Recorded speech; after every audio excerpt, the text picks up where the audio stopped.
Hey, Tony, Hello. how are you? I'm just going to check and Fantastic. see if we are live. Um, it says we're live, so let's Yay. let's go ahead and start. I Cool. am so excited to have you here today, Tony. Thank you so This much for is having me. yeah, thrilled. This is Tony Guarnachar. Making sure I'm getting the pronunciation Pretty right. good. Gornacha, yes. Okay, good. Well, close. So Tony is actually involved with business, but he's got some really great insights to talk about resilience. And that's why I want to have Tony on here today. So, Tony, I always start off by asking people what brought them to the space that they're in now and the way you're serving the world right now. Yeah, So, why don't you share with us where that is and how you sure. got Sure. No, that's a great question. So I grew up in small business. My parents had a small Italian bakery, and it was a great bakery. They were fantastic bakers. Unfortunately, they didn't know what they didn't know about growing a business, so the business failed, and ultimately it shut down, and we lost everything. We lost our home. We lost literally everything we had, even the car. And so the three of us, myself, my mother and my father, had to move into my oldest sister's basement. And so that happened when I was 12.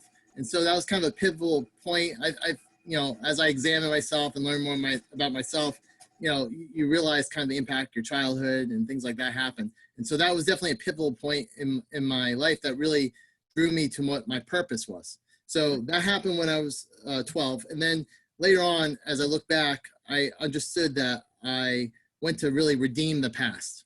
So what I do, I went to college.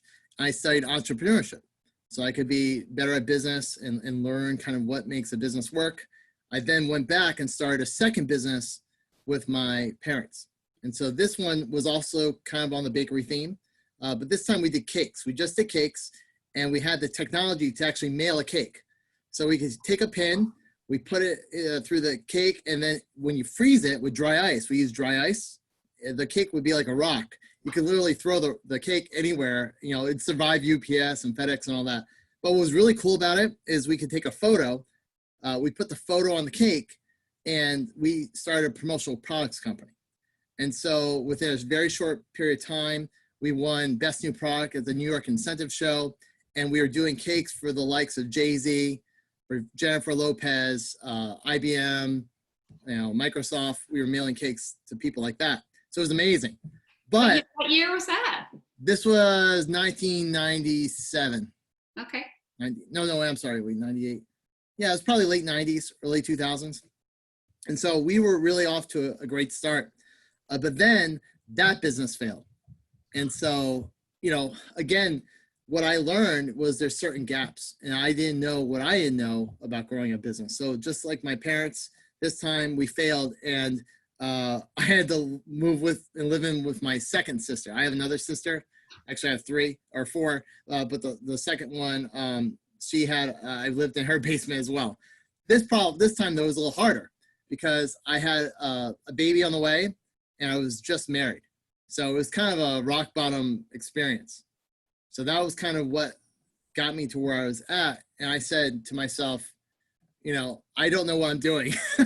So I think the first thing I had to admit is like, hey, I don't have all the answers, but who does? Like, because I never like to stop there. A lot of people, like I know we're going to talk about resilience, but a lot of times people stop there. Like, I don't know. And then they just give up or they quit or whatever.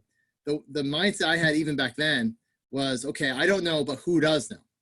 And so that took me on a journey to work with some of the best companies in the world. And so that's what I did. I went and worked with ADP, Ford Motor Company. I did work with Google. I did, some great companies. And then that kind of gave me my purpose back. And really my purpose, as I look at this, it's to serve small businesses and teach them what they don't know, just like I didn't know, what they need to know to actually grow a successful business based on what the best companies in the world do with their strategies, their tools, and their tactics, things like that. So that's kind of the long-winded version of it, but that's kind of where it took me from where I was, the challenges I had, getting it, success to a certain extent, hitting the wall again, and then kind of getting to the next level, the highest level, and then bringing that back to small businesses. So yeah, so you made it work then, and that was a Yeah. good thing because you were probably running out of sisters, right? Yeah, exactly. I have four, so the oldest two, they're very giving though. I could go back there anytime, I'm sure. Yeah, and I'm sure your other sisters would help you, but you didn't need Yes. to do it. How Yeah. did you manage to like start working with these top companies in the world? Yeah, so I was very fortunate. I happened to go into an area called search engine optimization, which everybody knows SEO now because of Google. This was before Google was really hitting its stride. And so what happened was I was positioned with the right thing at the right time. Really, I don't take any credit. I'm not that smart.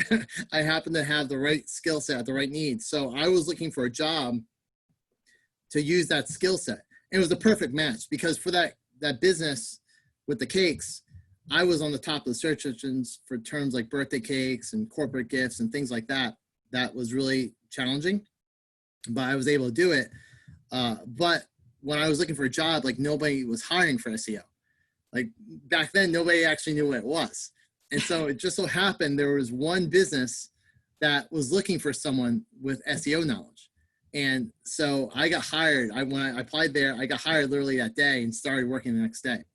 And that little company ended up growing bigger and bigger, bigger, and getting acquired by a Fortune 500 company. And then once I got in there, I positioned. So to answer your question, it's about positioning yourself to be in the right spot at the right time. But you have to do the diligence to be there. Like it doesn't just happen by chance. And so one of the things that happened was when we acquired, the CEO of this Fortune 500 company happened to come to our little office. I mean, we're only 100 people in this company.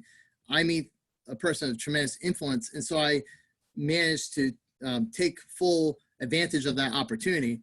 And literally that was one of the pivotal points in my life because he asked me to run the digital marketing for the whole company, for the enterprise. So, what I learned there is always be prepared because when opportunity comes, you want to be prepared for it. And that's one of the things with resilience, you have to take the steps and you have to be prepared for when things come. It's almost like a wave. The waves are always coming out, but you have to be prepared to ride the wave. If you're not prepared, then you're not going to have success. And that's really been one of the themes of my life. Like I rode the SEO wave. And then after that, I rode the digital advertising wave. Now I'm already looking to ride the wave of remote work and the change that's going on now. So there's always certain circumstances that are earth shattering, changing. And it's really up to us on how we view that. Like the situation we're in today. Are we viewing this as a disaster and we can't take it? Or are we viewing this as an opportunity to take advantage of it in a good way and really get to the next level? So that's the mindset I always try to bring to any challenge, whatever it is. Yeah, yeah. I think you're right that people are, as the world is shifting now, a lot of people are thinking more about working remotely. It's going to happen. It is happening, forced into it. And now, well, people are looking more at formalizing that. But Tony, I want to get back to your point that you've had these challenges, but yet through it all, you remain resilient. Yeah. And this can apply to any challenge that someone has in life, whether it's like for you, it was business, it could be a health thing. And I know from your background too, that your mom, it was her experience with polio that probably helped build this resilience in you. Do you want to talk about that a little bit? Absolutely. Yeah. So the inspiration behind all this, so I told you my story, but the inspiration behind that was really my mother. And so when we were going through the challenging time with our family, which she was a part of that, obviously, with the challenge, with the business going out. But, I always learned from her, how do you handle resilience? Because she is probably the most resilient person I know. And the reason why is because she went through the polio epidemic. So in the late 30s, she contracted polio at the age of just 9 months. And so she spent her entire childhood in a hospital. So from 9 months old all the way up to 14.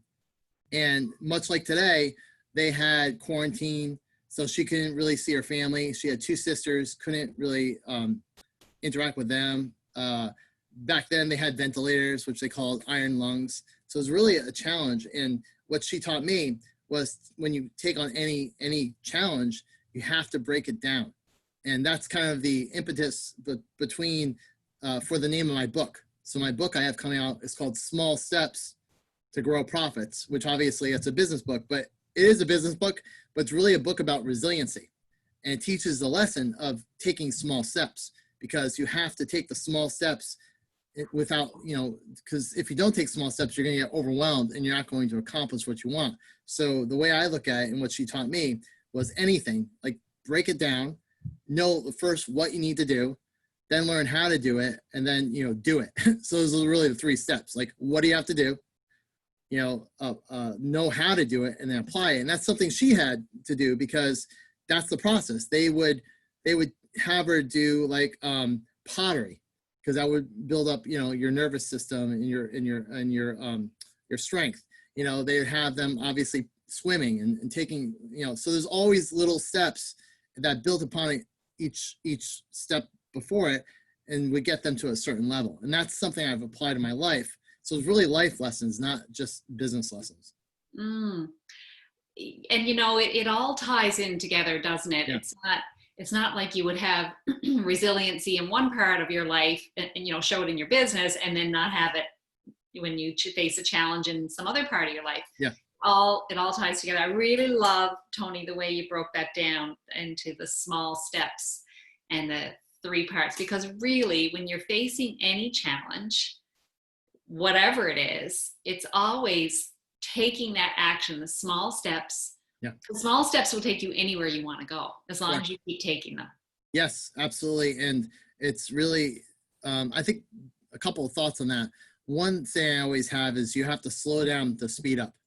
So a lot of times I find this in business, but I find this everywhere, because people want to just run after what they want to accomplish, which is fantastic.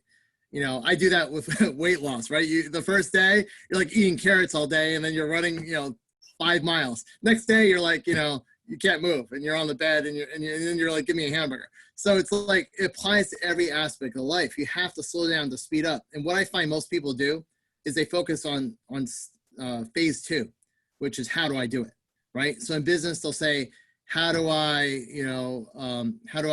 do SEO? How do I do podcasting? Without first asking the question, what do I need to do? Or, in any area, I don't care what it is, in health, people are probably asking the question, how do I lose X amount of weight, or how do I run a marathon, without asking the question first, like, what am I trying to accomplish? Like, is it really about health? Is it looks? Like, what are you really trying to do? And so this is a framework I've used just throughout my whole life to try to get to the next level, and really kind of where this goes back to another area of my life that I'm very passionate about is music. So way before all this, I used to be a professional violinist. And so when I went to music school, I was very guilty of this, right? So I would play classical music. And so I would get a new piece, and like, I'd be like, just let me get to the juicy parts, the very melodic stuff. And like, I'm going to skip over all the hard work of actually practicing, and like, I used to teach too. And like, the kids just want to plow through, and the adults for that matter, it doesn't matter. People just want to plow through without actually slowing down to speed up. And so that's something I apply to myself now when I practice, because when I play, a lot of times I'll work very focused, like on programming or, writing my book or whatever. And then from there, I go in to play music. But now I do it to relax, but I also do it in such a way, like very methodically, to like break the passage down and think about it. And I think, again, what I talk about here is all encompassing your life. Like, these are life lessons, like slow down to speed up and apply it, and just take your time step by step, because otherwise you're not going to make progress. Like, you feel good, like a lot of times not doing it, like you feel great, but in reality, you're not moving anywhere. So. Yeah, I like that. Your first step where you said, what do I need to do? Yeah. Figure out what you need to do. That's the goal setting right there, isn't it? Yeah, absolutely. Yeah. You really want to understand, like, first, what do you need to do? And one of the stories I talk about in my book is about the Miracle on Ice. So back in the 1980s, there was the Olympics, and you had the Soviet team, which dominated. They won 5 Olympics in a row. And then you had the American team, which was a bunch of scruffy boys, basically, trying to take on this well-established team. And what they realized was that the style of play that the Soviets had was very different than the way the Americans played. So what they had to do is adapt their game, because better wouldn't have gotten it. So if they stayed with, because that's the other thing in my life. Like my second business was better than my first business. We had celebrities and we had PR, we had all this stuff, but better wasn't good enough. And that was the same situation the Olympics team had. Better wasn't going to cut it. They had to change. They had to do something different. And that's when they adopted more of the Soviet style. And then, of course, if you ever watch the movie, or if you recall back in the 80s or 1980s, watching the game, they won. And that was because they first addressed the what. Like, what do I have to do? I like that better. As you're talking and all applying these, life lessons, in which now you have applied to businesses, I keep thinking about how applicable they are to even dealing with a health issue. What do I need to do? How do I do it? And then do it. Yes. Well, that's the thing. People don't take action. That's the other guilty thing, right? Like, oh, I'll know this. I'll write it down. So there's kind of the way I look at it. People have head knowledge. They have kind of experiential knowledge. And then there's the actually doing it knowledge. None of the knowledge in the books and the courses and the trainings and the events and everything else is fantastic. But if you don't apply it, you just waste your time and your money and everything else. So it's really applying that, that's what really separates someone that has the goal and achieves it from someone that just, is a dreamer and wishes it would happen. And the slowing down to speed up, I keep thinking about that. And maybe this isn't the way you intended, but in terms of like health, a lot of times, and maybe that's something we've learned too in this whole coronavirus, is that we need to slow down. Slow down and maybe slow down to maybe not even speed up, but slow down to create quality. Yes, absolutely. And quality of life, quality of health, quality of your business, quality of whatever it is you're trying to achieve. I think that's really, really great. And I love what you said too about better isn't good enough. Again, I'm thinking about that in terms of a health thing as well. So just say, well, I'm going to eat better is not good enough. You need to make a lot of times it's a fundamental change in how you are approaching. Absolutely. You have to change how you're doing it. Well, and which goes in. So the way I look at it, again, what do you have to do? Phase 2 is how are you going to do it? And how is not just the technical aspects of doing it, but it's really the plan. You have to have a plan. And so the story I use there in my book is really the mission to the moon. So for years, NASA was trying to get to the moon and just not having any success. Again, the Soviets, I guess there's a thing with the American and Soviets, but the Soviets were dominating. They were going to beat the United States to the moon. And so Kennedy comes along and he has a vision, but it's not just a vision. Like a lot of people have a vision. Hey, I want to, fit in that bikini. I want to look great on the beach. I want to, whatever the health, area is, or in the case of my mom, she wants to be able to walk, a fundamental thing like that. So it may not even be aspirational. It might be just something that most of us take for granted. But the fact is, knowing what to do doesn't go to anywhere unless you know how to do it and you have a plan to get there. And so what Kennedy did was he had a very specific goal, get to the moon, and he had a very specific timeline when he wanted to do that by the end of the decade, which was 1969. And that mission outlasted him. As we all know, he was tragically killed, but the mission was so great and it was so clear that it surpassed, even himself. And because it was very defined, I think there was 23 steps that had to happen perfectly and able to get to the moon, but they were able to define it. And because they had the goal, they knew when it was, they defined it, all the steps, right? Here comes the steps again. They were able to accomplish it. And really it's coming down, like my version of planning doesn't have to be complicated. Here's where you are, where you want to be, and here's the deadline to get there. And then all the steps that, you can fill in the steps after, but it's really having that crystallization of what you want to do and when you want to do it by. So that's step number 2 is how to do it. Mm-hmm. And step number 3 is do it. Do it. Yes. Take actions. And action, that one I think gets underserved too.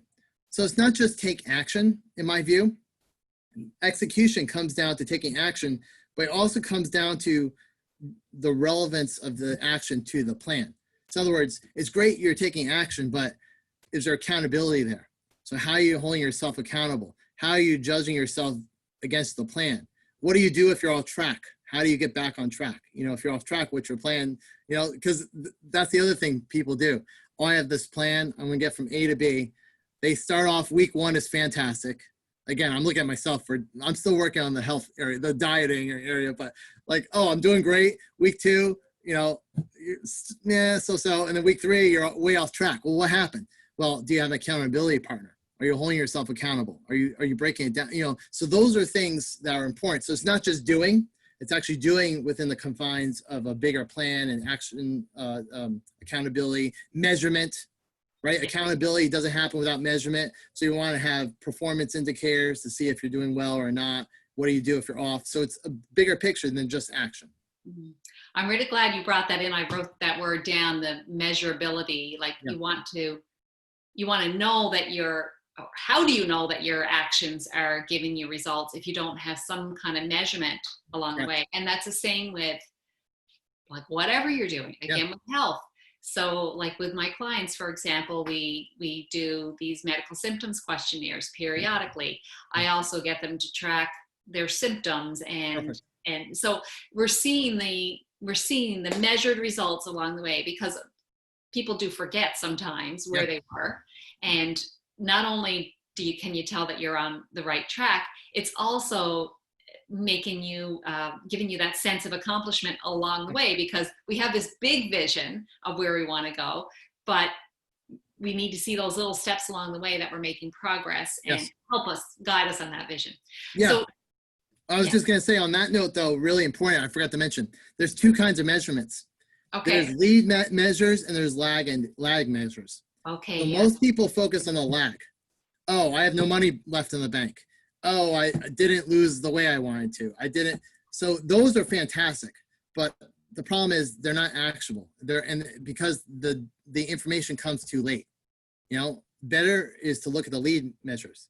So lead measures, so I'll go back to violin. You know, how many hours of quality practice did I have? You know, how much time did I spend, you know, breaking things down and practicing, or weight loss? You know, that's probably an easier example, and it's in the healthcare area. So how many times did I run? How many times did I eat what I was supposed to? You know, that kind of thing. So those are the lead indicators which drive the lag indicators. The other area people fail all the time is they just look at the lag without looking at the lead. And the lead is really the key, because that drives everything. So by looking at those lead indicators, that's keeping you going until you get those lag ones. Is that how that works? Yeah. So the leads are telling you if you're going in the right direction because they're actionable.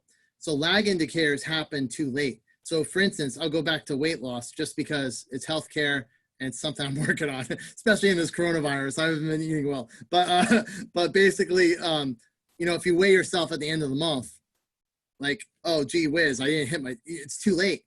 You got to look at things ahead of time. And even weighing yourself isn't necessarily the key. You want to look at the inputs. So am I running? Am I watching what I eat? You know, from a financial perspective, it might be your budget. You know, are you spending what you're supposed to? Not looking at the end of the day, what you have. From a marketing perspective, it could be, you know, if you know, for instance, if you know you want to make $10,000, and you know every client's worth $1,000, you don't want to just look at your revenue. You want to look at, so for instance, if you're in sales, you want to say, okay, how many sales calls do I have? You know, or how many meetings do I have to get people on the phone? So, because that's actionable. So that's the difference. The main difference between the lead and the lag indicators are the lead indicators are something you can do about it. So for instance, you know, again, with exercise, if I commit to running 5 days a week, day 2, I didn't run that day. Can I, you know, so I didn't run on Tuesday. Can I now run on Saturday? So they're actionable. There's something you do about it because you still have time. At the end, at the lag, you're too late. You're already toast. You say. So the lead are like the action that you're taking towards getting those lag, which are the results. Right. The measurement of the actions you're taking. Correct. Yeah, I really like that, Tony. Okay, so we're coming up to about 20 minutes. So want to wrap up. Is there anything else? Well, actually, before I ask you the last question, where can people find you? Yes. So the easiest way to reach me is you go to meettonyg.com. That way no one has to worry about how to spell my name, or it's very simple. It's just a G. G is in George. So meettonyg.com. From there, you can connect to me on Facebook. You can get to my websites, etc. Okay, I'll put that in the comments so people can find you there. So any final words of wisdom on resiliency that you'd like to share with the audience? Well, I think I just want to encourage people, that you can do it. I mean, everyone, I think no one is too far gone. I think everyone has the opportunity to shift their life. They just have to break it down into those small steps and take action towards where you want to be. So no matter what place you find yourself, don't give up hope. Just keep going and take the small steps. I love that, Tony. Small steps and keep taking them. Yes. Thank you so much for being on the show today. It's been a pleasure having you. Thank you so much. Okay, thanks, Tony. Bye. Bye.